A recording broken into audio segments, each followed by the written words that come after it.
8h07 dans Aléa, bon matin, une sortie de film très attendue, c'est Joker qui va prendre l'affiche, bien sûr. C'est un personnage qui existe depuis très, très, très longtemps. Là, d'abord, il y a des critiques, il faut le dire, dans le journal de ce matin sur cette nouvelle mouture du Joker. Et pour en parler, on voulait recevoir Philippe Lemieux. Il est prof de cinéma au Cégep de Saint-Jérôme et connaît très, très bien le personnage en question. Salut, Philippe! Bon matin, Gab. Merci d'être là. Il faut dire, puis il nous a dit ça en arrivant, il n'y a pas de danger que tu divulgages des informations. Le film, tu ne l'as pas vu. Absolument pas. La nouvelle mouture. Mais ce qu'on peut en dire, par exemple, c'est qu'il y a des critiques ce matin parce que ça va paraître demain dans nos salles de cinéma. Ouais. Il dit, ce Joker-là, il n'y a rien d'aimable. C'est comme si on avait quand même poussé assez loin. Il est sombre, il est trouble, il est déstabilisant. Même que ça fait peur à la limite. On a peur que les gens qui se sentent un peu persécutés dans la société prennent cette orientation-là. On va aussi loin que ça avec ce personnage-là. Ouais. Là. Ben écoutez, malgré le fait que c'est un clown, faut pas oublier que c'est un vilain à l'origine et ça demeure un vilain. Donc effectivement, ça me surprend pas. Là, c'est pas un héros, c'est pas un film de Batman, c'est un film de Joker. Donc faut en tenir compte. Et Joker est né, en fait, l'année tout de suite après Batman. Batman est né en 1939. Et le Joker est né dans la bande dessinée Batman numéro 1 en 1940. Alors, hey, ça fait longtemps. On s'est rendu compte rapidement qu'il fallait, il fallait un antagoniste, il fallait l'autre côté de la médaille, si je peux dire. Alors, créé par Bob Kane, Bill Finger et Jerry Robinson, ils se sont inspirés notamment d'un film allemand de 1928 qui s'intitule The Man Who Laughs, l'homme qui rit.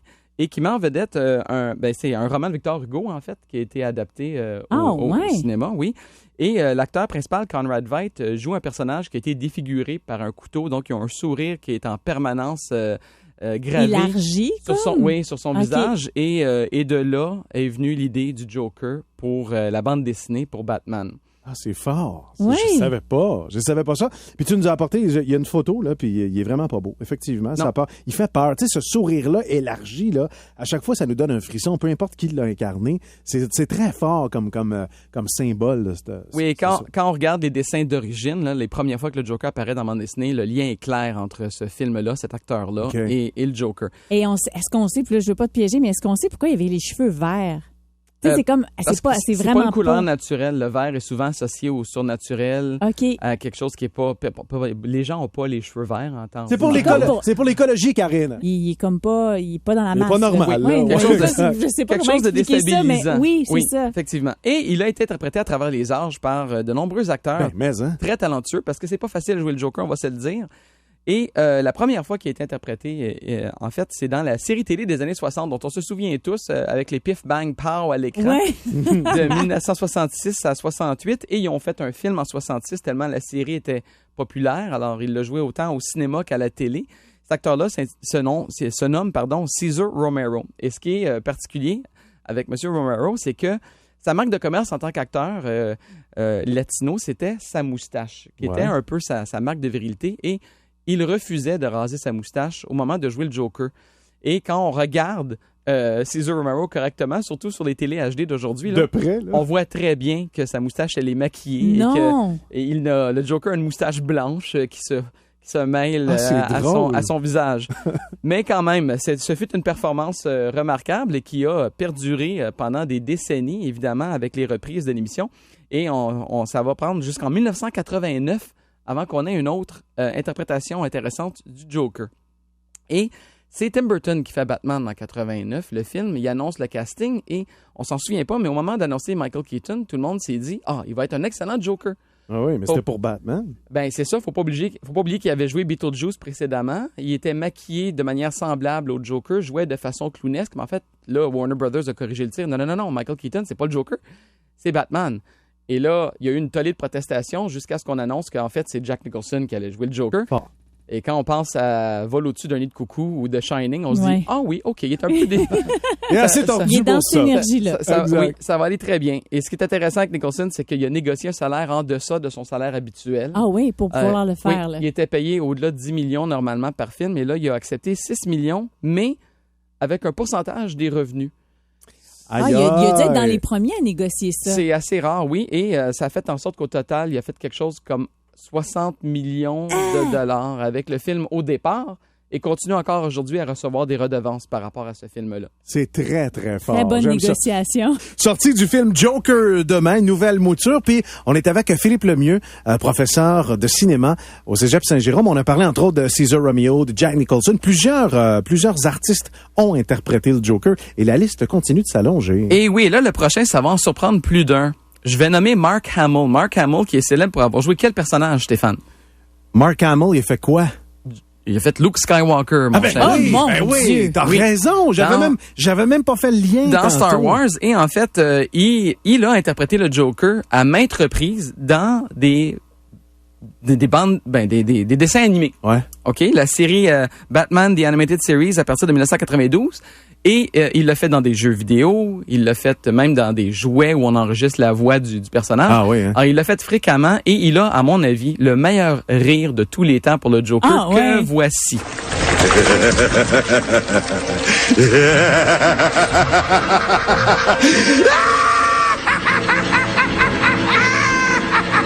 Hey, c'est vrai que c'est puissant, ça. Le rire effrayant. Oui. Eh, mon Dieu!